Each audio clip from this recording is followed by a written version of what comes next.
Welcome back to Black Star Dove. Welcome back to my channel. As always, I need that HBO special, which means help a brother out. Trying to get to 1,000 subscribers. Go ahead, click that like button. I'll most definitely appreciate it. Today's video is talking about the insecurities one can have when you have a good-looking partner. This could be for both men and women, because I've seen it happen on both sides. Like, I've seen women get just as insecure as men.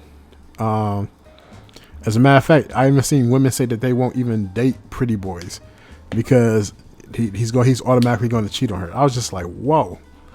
Okay, I mean, but to each their own, right? I have no interest in them. So whatever you want to do. My thing is this: everyone wants a beautiful person until it's time to have that beautiful person. Like, everyone loves the image of a beautiful person, an image of having a person who's a socialite. Like, for instance, having a beautiful woman who is very polite, very feminine, who knows how to, take your negatives and hide them and accentuate the positives. I ain't talking about no red flags type stuff. Something like, let's just say you're not good at this, but you're good at that. She'll hide the stuff that you're bad at, and she'll pump up the stuff that you're good at, so that way it presents in a better package. Like, women have this thing. No, well, I'm just saying, like, women and men who are in touch with a different side of themselves have this thing where it's like they're able to just bring out the best. I guess that's the whole feminine and masculine thing balancing out, because sometimes we need help. But my whole point being is that, you ever seen someone with a really beautiful woman and they are super insecure? Like, I've seen that happen a lot. Heck, even me myself, I fell victim to it at one point in time in my life. I was a whole lot younger, but even I fell victim to it. I'll give you an example. My first fiance, Danita had an amazing body. Like, even my second fiance had an amazing body. Like, my second fiance couldn't even walk in Walmart by herself. She always like FaceTime me and stuff. Because she had so many dudes hitting on her. Like, Tati was an amazing woman. But I had the honor of having two fiancés. Of course, I didn't marry either one of them. That's a whole different story. You can check previous videos for that. But like, I know what it's like to have beautiful women and kind of get lost in the sauce and thinking, oh man, I still got to compete to keep her. Well, it's not just you have to compete to keep her. Like, that's not really it, because she's already chosen you. But you still have to, like, make sure that you stay with her. Like it's kind of hard to explain, especially for the younger generation. I want you, if anybody who's young come across this video, I want you to understand. Once she has chosen you, or once he or she has chosen you, they have chosen you. So they already weighed your good, they weighed your bad, and they weighed it on the scale, and obviously the good weighed more than the bad, and they decided to have you. If she got with you, or he or she got with you, and you didn't have that much money wasn't a factor. That is not to say not to continue to push yourself to become better, but that's saying that person has already weighed that option and decided that that's not a factor.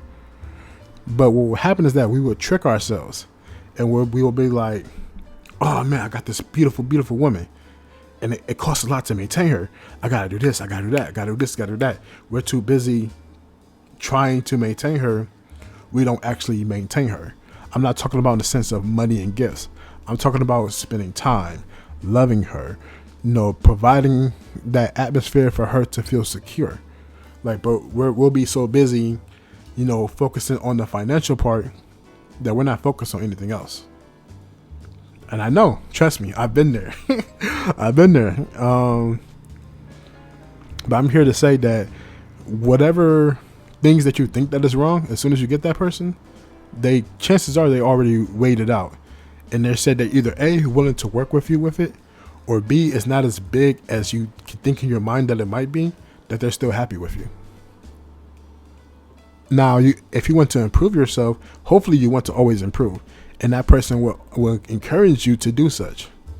But it's not like, oh, okay, it's just like I want to make sure I say the right thing for my young people. That's the most important thing. Like for us older people, we understand it and we get it. Well, I would say for the most part we do, is because we're always learning. But for the young people, I just want to make sure I try to get this point across to you. Like sometimes it's not always about material things. I'll give you a perfect example. Me. Let's look at me. I have had, I would say I had my fair share of beautiful women. I'm a bigger guy. You would think, hey, what is this bigger guy doing with this beautiful woman? Nothing. I was just myself. You know, I took care of her in a way. I took care of her mentally, spiritually, physically. You know, I was able to be a provider and be a leader. Sometimes that's all that someone can really want. And of course that does come with a little financial strain, depending on what type of woman you have. That's why they say you should always date within your tax bracket. Don't ever try to bring someone down. That's always going to end, unless that person wants to, that is always going to end in failure. I promise you. That's why you date within your levels. And then everything will work itself out. But if you try to get someone who's right here and you try to bring them all the way down there, I promise you it's going to end in a huge disaster. You don't want that. I don't want that. She doesn't want that. He doesn't want that. So, you know, let's just, once you have someone, know that whatever it was that made them attracted to you, you still have that. You still have, you know, that charisma. You still have the gift. Just because you have them doesn't mean that you lost and you should be worried. But you should accentuate the positives and work on the negatives. Like, no one's perfect. No matter how beautiful they look or how much money they have or how intelligent they are. No one is perfect. And we all have flaws. But those flaws is what makes us a puzzle piece. So just make sure that your piece and his or her piece come together and it fits perfectly. A lot of times we end up forgetting that because especially as men, we're so enamored by beauty. We just want to sit there and be like, we want to show somebody off, but sometimes we don't want to show them off. We wish we can like put a mask on this person and put a big blanket around them so no one can see them. But that's not how it is. You know,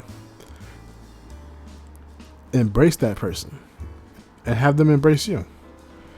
I know it sounds a little stranger than what it actually is, but trust me, just remember the reason why you got him or her. And then if you always keep that in mind, you really won't fail. I'm not saying that you'll never fail because there's no such thing as never. But as long as you still have the fundamentals, you'll be perfectly fine. That's it for today. Take care. I love you. Peace.